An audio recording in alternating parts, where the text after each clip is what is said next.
আমি ছাত্র আন্দোলনকে বলবো যে আলহামদুলিল্লাহ, শুকরিয়া আদায় করছি যে তোমাদের কার্যক্রম যখন এই দেশ দ্বিতীয়বার 5ই আগস্ট স্বাধীন হলো, তখন বিভিন্ন রাজনৈতিক দলের সহযোগী সংগঠন ছাত্ররা বিভিন্ন পর্যায়ে আমরা দেখেছি, তখন তাদের নিজের স্বার্থের জন্য তারা বিভিন্ন দেশকে সুন্দর পরিচালনা এবং শত শত হাজার মানুষ, অনেক মায়ের কোল খালি হলো, অনেক সন্তান বাপ হারা হলো, সন্তান হারা। মা যখন বলতেছিল কয়েকদিন পর্যন্ত আমার সন্তান আমাকে মা বলে ডাকছে না, সেই কথা ভুলে গিয়ে ওই স্বার্থান্বেষী মহল এই বাংলাদেশের বিভিন্ন পয়েন্টে চাঁদাবাজি, সন্ত্রাসী, জায়গা দখল, বিভিন্ন পর্যায়ে অশান্তি করে তুলে বাংলাদেশকে অস্থিতিশীল করার চেষ্টা করেছে। আউযু বিল্লাহি মিনাশ শাইতানির রাজীম। বিসমিল্লাহির রহমানির রহিম। যাহারাল ফাসাদু ফিল বাররি ওয়াল বাহরি বিমা কাসাবাত আইদিন নাস। সাদাকাল্লাহুল আলিয়্যুল আযীম। সবাই দুরূদ শরীফ পড়ি। আল্লাহুম্মা সাল্লি আলা সাইয়্যিদিনা নাবিয়িনা ওয়া শাফিঈনা ওয়া হাবিবিনা ওয়া মাওলানা মুহাম্মদ সাল্লাল্লাহু আলাইহি ওয়া আলা আলিহি ওয়া আসহাবিহি ওয়া বারাক ওয়া সাল্লাম। শুকরিয়া আদায় করছি মহান রব্বুল আলামিনের দরবারে। ইসলামী ছাত্র আন্দোলন বাংলাদেশ প্রতিষ্ঠা বার্ষিকী সম্মেলনে উপস্থিত হতে পেরে সবাই বলি আলহামদুলিল্লাহ। আজকে প্রতিষ্ঠা বার্ষিকী সম্মেলনের লক্ষ্য উদ্দেশ্য সম্পর্কে আমরা ইতিমধ্যেই বিভিন্ন পর্যায়ের বক্তাদের বক্তৃতার মাধ্যমে বিষয়টা বুঝতে পেরেছি। আমি ব্যতিক্রম ধর্মী বিশেষ করে কয়েকটা কথা স্মরণ করায় দেওয়ার জন্য বলছি। আমি আপনাদের সামনে যে আয়াত শরীফ তেলাওয়াত করেছি, আয়াতের মধ্যে আল্লাহ রাব্বুল আলামিন বলেছেন, স্থল ভাগে পানীয় ভাগে যত বিপদ মুসিবত তোমাদের হাতের কামাই। আজকে বাংলাদেশের স্বাধীনতার বয়স 53 বছর চলছে। এই 53 বছরে যাদের মাধ্যমে দেশ চলছিল, বর্তমানে চলছে, এখন বর্তমানে অন্তর্বর্তীকালীন সরকার তারা দেশ পরিচালনা করছে। এর আগে পর্যন্ত বলছি যে এদের মাধ্যমে আসলে আমাদের বাংলাদেশের মানুষ আমাদের যা চাওয়া পাওয়া ছিল, বাস্তবে আমরা তাদের মাধ্যমে কিছুই পাই নাই। বরঞ্চ আমরা পেয়েছি এই ছোট্ট একটা সুন্দর বাংলাদেশ। তামাম দুনিয়ার মধ্যে একবার দুইবার নয়, 5 বার, আরো বেশি কম, দুর্নীতির দিক থেকে ফার্স্ট হয়েছে। আজকে আমরা বাংলাদেশে কি পেয়েছি নতুনভাবে আলোচনা করে আমি আবার সময় আপনাদের ওভাবে নষ্ট করতে চাই না। আমাদের সামনে পরিষ্কার, রাস্তায় নামলে খুন, আর অনেক সময় বাড়িতে থাকলেও গুম। রাস্তায় গুম, বাড়িতে খুন। বিভিন্ন পর্যায়ে এই 16-17 বছরে প্রায় 625 জনের মতো মানুষ গুম হয়েছে। খুনের তো আর কোনো শেষ নাই। আর এই বাংলাদেশের মধ্যে আজকে আমরা বারবার বলছি, স্বাধীনতা আবার দ্বিতীয়বার আমরা অর্জন করেছি।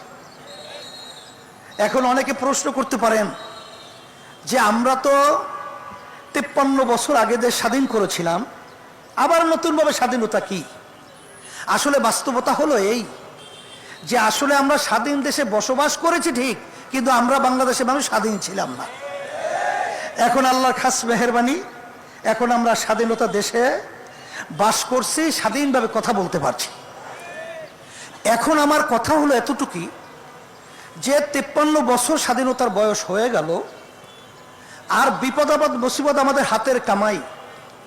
আমরা যেন সামনে আবার আমাদের ভুল সিদ্ধান্তের মাধ্যমে আমরা যেন আবার এই সুন্দর দেশটাকে আবার এরকম পরাধীনতা এবং খুনি এবং চাঁদাবাজ সন্ত্রাসীদের হাতে আবার যেন আমাদের দেশটাকে তুলে না দেয়, এই কথা স্মরণ করে দেওয়ার জন্যই মূলত আমি প্রথমে আপনাদের সামনে কথাগুলো বলছি। আর সাথে সাথে আমি ছাত্র আন্দোলনকে বলবো যে আলহামদুলিল্লাহ, শুকরিয়া আদায় করছি যে তোমাদের কার্যক্রম যখন এই দেশ দ্বিতীয়বার 5ই আগস্ট স্বাধীন হলো, তখন বিভিন্ন রাজনৈতিক দলের সহযোগী সংগঠন ছাত্ররা বিভিন্ন পর্যায়ে আমরা দেখেছি, তখন তাদের নিজের স্বার্থের জন্য তারা বিভিন্ন দেশকে সুন্দর পরিচালনা এবং শত শত হাজার মানুষ, অনেক মায়ের কোল খালি হলো, অনেক সন্তান বাপ হারা হলো, সন্তান হারা মা যখন বলতেছিল কয়েকদিন পর্যন্ত আমার সন্তান আমাকে মা বলে ডাকছে না, সেই কথা ভুলে গিয়ে ওই স্বার্থান্বেষী মহল এই বাংলাদেশের বিভিন্ন পয়েন্টে চাঁদাবাজি, সন্ত্রাসী, জায়গা দখল,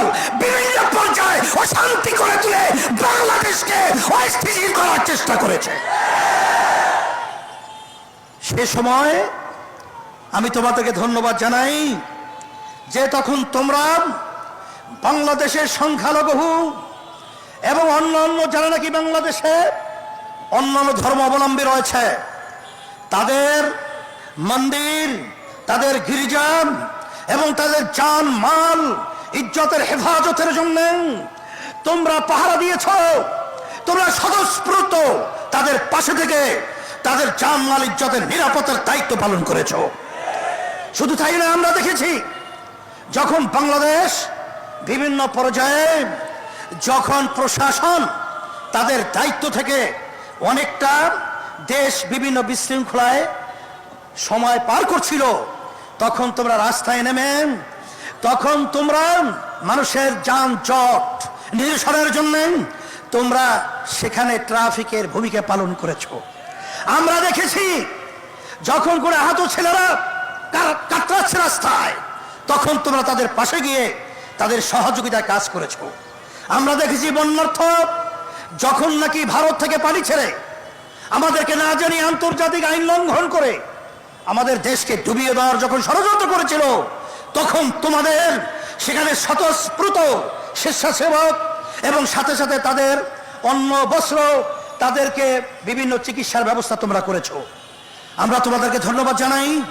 আর সাথে সাথে তোমাদেরকে আহ্বান করছি, আসো, এ দেশ যদি একটা সুন্দর দেশ করতে হয়, তোমরা দেখেছ ছাত্রদের সংগ্রাম এই বাংলাদেশকে জালিম সরকারকে, খুনি সরকারকে উৎখাত করার সংগ্রামে বিজয় লাভ করেছে। আমাদের এক দায়িত্বশীল বলেছিলেন যে সব রাজনৈতিক দল একত্রিত হয়েও এই সরকারের বলতে গেলে এক কণারও লড়াতে পারে নাই। কিন্তু আলহামদুলিল্লাহ, যখন ছাত্রদের আন্দোলন সংগ্রাম, যখন তোমরা ন্যায্য দাবি আদায়ের লক্ষ্যে যখন তোমরা স্বতঃস্ফূর্ত ভূমিকা পালন করেছিলে, তখন বাংলাদেশের সব শ্রেণীর মানুষ, এমনকি আপনারা দেখেছেন ইসলামী আন্দোলন বাংলাদেশ সর্বপ্রথম রাজনৈতিক ব্যানারে, অন্য কোন রাজনৈতিক দল তখন এই ছাত্রদের ন্যায্য দাবি আদায়ের লক্ষ্যে কেউ রাজপথে আসতে পারে নাই। তখন ইসলামী আন্দোলন বাংলাদেশ তার সমস্ত সহযোগী সংগঠন আমাদের জানমাল কুরবান করে ন্যায্য অধিকার বাস্তবায়নের পথে জেলে ঢুকে দিয়ে তাদের পাশে দাঁড়িয়েছিল। কিন্তু আজকে দুঃখ সাগরে বলতে হয়, যারা অন্তর্বর্তীকালীন সরকার আপনারা দায়িত্ব পালন করেছেন, রাজনীতি করতে করতে চুল পেকে গেছে, দাড়ি পেকে গেছে, দাঁত পড়ে গেছে, কিন্তু ওই চেয়ারে বসার সুযোগ হয় নাই। কিন্তু আজকে আল্লাহ আপনাদেরকে ওই চেয়ারে বসিয়েছেন। এ ত্যাগ শুধু আপনাদের নয়, এই ত্যাগ বাংলাদেশের প্রতিটা বাংলাদেশের জনগণের ত্যাগ রয়েছে। আজকে আপনারা বাংলাদেশে আজকে ইসলামকে, মুসলমানদেরকে এবং তাদের নীতি আদর্শকে অবজ্ঞা করবেন, তাদেরকে গুরুত্ব দিবেন না, এটা হতে পারে না, হতে দেওয়া যাবে না। স্মরণ করাই দিচ্ছি, এদেশে শতকরা 92 জন মুসলমান বসবাস করে, এবং এই দেশের জন্য যদি কেউ কিছু করে থাকে, ইসলামী আন্দোলন বাংলাদেশ সেই টিপাই মুখ বাদ যখন ভারত সরকার দেয়া ষড়যন্ত্র করেছিল, আমরা লং মার্চ করে ঢাকা থেকে লক্ষের মতো লোক নিয়ে আমরা সেই সিলেট চকিগঞ্জ পর্যন্ত পৌঁছেছিলাম। তখন আমরা অনেক দেশের দরদি দেখেছি, কিন্তু রাজপথে পাই নাই। আমরা করোনার সময় দেখেছি, যখন মা সন্তানকে ফেলে পালিয়েছে, স্বামী স্ত্রীকে ফেলে পালিয়েছে, যখন আত্মীয় স্বজন তাদের পাশ থেকে পালিয়েছে, তখন ইসলামী আন্দোলন বাংলাদেশ এবং তার সমস্ত সহযোগী সংগঠন জানের ঝুঁকি নিয়ে তাদের খেদমতের জন্য পাশে গিয়ে তাদের সেবায় নিয়োজিত ছিল। আমরা দেখেছি, যখন বাংলাদেশের মধ্যে কোনো দুর্যোগ, কত অন্যায়, যত অবিচার যখন প্রতিষ্ঠিত হয়েছে, ইসলামী আন্দোলন বাংলাদেশ এবং তার সমস্ত সহযোগী সংগঠন সর্বপ্রথম এর বিরুদ্ধে রাজপথে আমরা আওয়াজ তুলতে ভুল করি নাই। আপনারা ইসলামকে মূল্যায়ন করবেন না, গুরুত্ব দিবেন না, এটা হতে পারে না। আর শান্তি যদি আমরা চাই, একমাত্র ইসলামই হলো শান্তির প্রতীক। তার বাস্তবতা কথা আমি লম্বা করব না। আমি চরমোনা ইউনিয়নে 2003 সালে যখন চেয়ারম্যান হয়েছিলাম, এলাকার লোকের অনুরোধে, তখন প্রথম পর্যায়ে হিন্দুরা আমাদেরকে ভোট না দেওয়ার সিদ্ধান্ত নিয়েছিল। কেন? হুজুররা যদি ক্ষমতায় যায়, তাহলে আমাদের মন্দির তো থাকবেই না, পূজা আশ্রয় করতে দেবে না। কারণ একটা প্রবাদ বাক্য আছে না, চুন খেলে চুন খাওয়ার পরে মুখ পুড়ে যায়, দদি দেখলেও ভয় পায়। এইভাবে ইসলামকে তাম দুনিয়ার মধ্যে মিথ্যা অপবাদের মাধ্যমে আজকে চুন খায়া মুখ পুড়ে, এখন দদি দেখলেও ভয় পায়। ইসলাম হলো একটা দদি সম্মূল্য। এই ইসলাম খেলে শরীর আরো ভালো হয়। দদি খাইলে কি খারাপ হয়? সেই দদি খাওয়ার পর আর শরীর সতেজ হয়, ভালো হয়। আসলে ওই নির্বাচনে আমাকে তেমন হিন্দুরা ভোট দেয় নাই।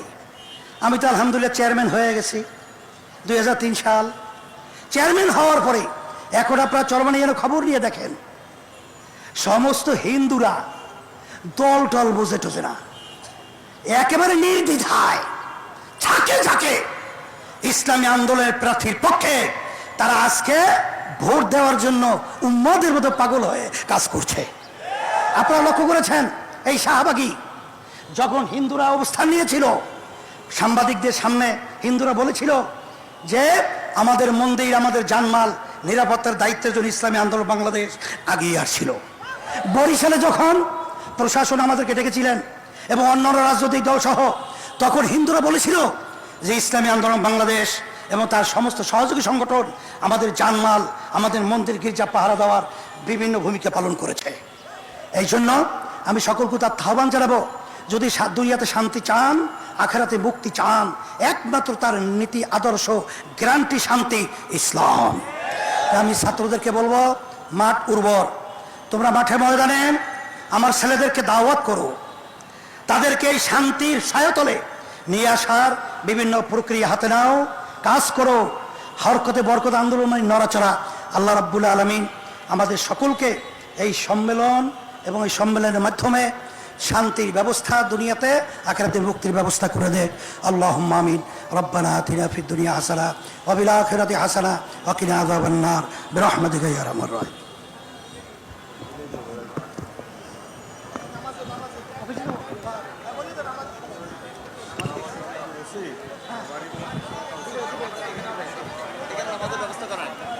জি, প্রিয়